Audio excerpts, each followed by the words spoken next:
हरे कृष्ण राधे राधे जी सबको। कार्तिक मास का 5वां अध्याय। आपने चतुर्थ अध्याय में श्रवण किया कि किस प्रकार भगवान विष्णु ने मत्स्य रूप धारण किया। तो आइए आगे श्रवण करते हैं कार्तिक मास का 5वां अध्याय। एक बार राजा पृथु ने कहा, हे मुने, आपने कार्तिक मास के स्नान का महान फल बतलाया है। अब उनमें किए जाने वाले स्नान की विधि और नियमों का भी वर्णन कीजिए। साथ ही उनकी उद्धापन विधि को भी ठीक ठीक बताइए। नारद जी बोले, हे राजन, तुम भगवान विष्णु के अंश से उत्पन्न हुए हो। तुम्हारे लिए कोई बात अज्ञात नहीं है।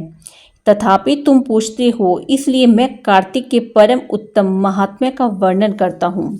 सुनो, आश्विन मास के शुक्ल पक्ष में जो एकादशी आती है, उस दिन आलस्य छोड़कर कार्तिक के उत्तम व्रतों का नियम ग्रहण करें।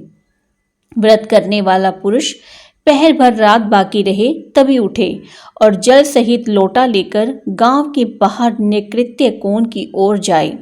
दिन और संध्या के समय उत्तर दिशा की ओर मुंह करके तथा रात हो तो दक्षिण की ओर मुंह करके मल मूत्र का त्याग करे। पहले जनेऊ को दाहिने कान पर चढ़ा ले और भूमि को तिनके से ढककर अपने मस्तक को वस्त्र से आच्छादित कर ले। शौच के समय मुख को यत्नपूर्वक मूंदे रखे, न तो थूके और न ही मुंह से ऊपर को सांस ही खींचे।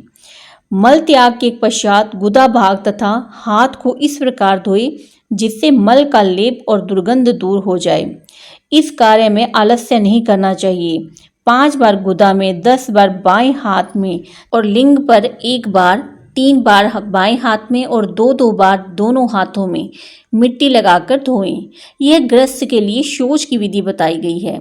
ब्रह्मचारी के लिए इससे दुना, वानप्रस्थ के लिए तिगुना और सन्यासी के लिए चौगुना करने का विधान है। रात को दिन की अपेक्षा आधे शौच का नियम है। रास्ता चलने वाले व्यक्ति के लिए उससे भी आधे शौच का विधान है। शौच कर्म से हीन पुरुष की समस्त क्रियाएं निष्फल होती हैं। जो अपने मुंह को अच्छी तरह साफ नहीं रखता, उसके उच्चारण किए हुए मंत्र फलदायक नहीं होते। इसलिए प्रयत्नपूर्वक दांत और जीभ की शुद्धि करनी चाहिए। गृहस्थ पुरुष किसी दूध वाले वृक्ष की 12 अंगुल की लकड़ी लेकर दातुन करे।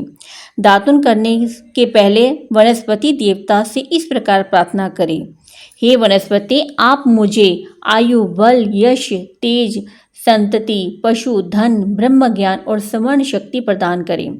इस मंत्र का उच्चारण करके दातुन से दांत साफ करना चाहिए। प्रतिपदा, अमावस्या, नवमी, षष्ठी, रविवार तथा चंद्रमा और सूर्य के ग्रहण के दिन दातुन नहीं करना चाहिए। व्रत और श्राद्ध के दिन भी लकड़ी की दातुन करना मना है। उन दिनों जल के 12 कुल्ले करके मुख शुद्ध करने का विधान है।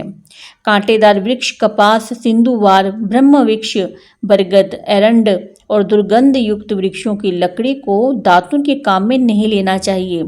फिर स्नान करने के पश्चात भक्ति परायण एवं प्रसन्न चित्त होकर चंदन, फूल और तांबुल आदि पूजा की सामग्री लें। भगवान विष्णु अथवा शिव के मंदिर में जाएं। वहां भगवान को पृथक पृथक पाद, अर्घ्य आदि उपचार अर्पण करके स्तुति करें तथा पुनः नमस्कार करके गीत आदि मांगलिक उत्सव का प्रबंध करें। ताल, वेणु और मृदंग आदि बाजों के साथ भगवान के सामने नृत्य और गान करने वाले लोगों का भी तांबुल आदि के द्वारा सत्कार करें। जो भगवान के मंदिर में गान करते हैं वे साक्षात विष्णु रूप हैं। कलयुग में किए हुए यज्ञ, दान और तप भक्ति से युक्त होने पर ही जगत गुरु भगवान को संतोष देने वाले होते हैं। हे राजन, एक बार मैंने भगवान से पूछा, देवेश्वर, आप कहाँ निवास करते हैं?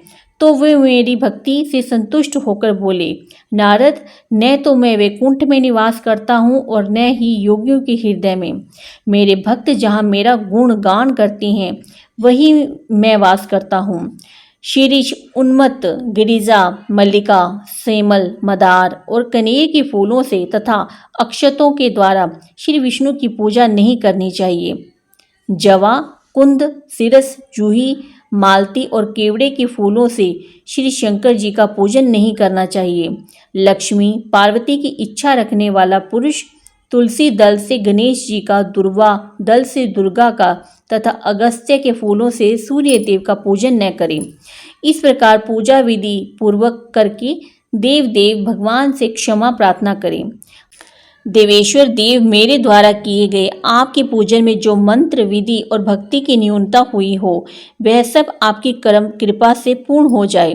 तदंतर प्रदक्षिणा करके दंडवत प्रणाम करें तथा पुनः भगवान से त्रुटियों के लिए क्षमा याचना करते हुए गायन आदि समाप्त करें। जो इस कार्तिक की रात्रि में भगवान विष्णु तथा शिव की भली भांति पूजा इसी के करते साथ हैं यह वे पंचम मनुष्य अध्याय समाप्त पापहीन होता है। हों, अपने हरि बोल, पूर्वजों के हरि साथ श्री बोल, विष्णु के धाम हरि में बोल। जाते हैं। राधे राधे जी सबको।